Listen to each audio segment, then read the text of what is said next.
this is a perfect kind of thing to fill with moss that the succulents can actually root into. So I have some moss here that I've soaked. Lots of aeration in moss, so you don't have to worry about the roots getting too wet like you do in a non-draining container. A topiary is actually the opposite. Take your chopstick, go around through the openings of the ball, and then lift it up and look and see, is that moss really close up against the twigs on the other side? The sun will dry the outer layer of moss and the twigs, and when it's good and dry, it's going to be ready to plant. Still wet in the core, it's still wet on the bottom, and I'm not going to glue anything to the bottom 1/10 or so. This is sempervivum arachnoideum. I chose a white webbed sempervivum because of the white urn. Grab it around the base and pull. That's it, and it comes out with this little mouse tail.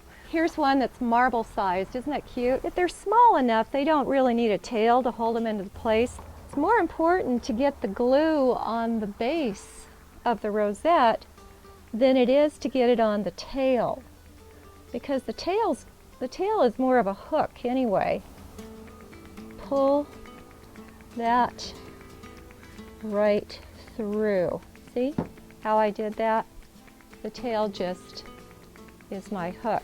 The roots of the succulents will grow right through the glue. I'm going to use them as a shelf to hold in some of these other rosettes that are heavy and they don't have much of a tail to hold them in place. You could even use different types of succulents. The only thing is, from a practical and compositional standpoint, is that depending on the succulent, as time passes, it will deconstruct the arrangement if it tends to get leggy over time, and a lot of succulents do.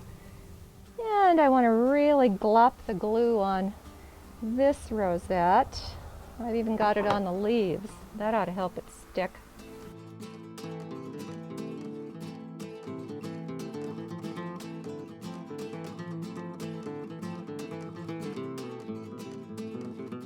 I like to mist the topiary to hydrate the leaves, and so the last step is to trim the tails.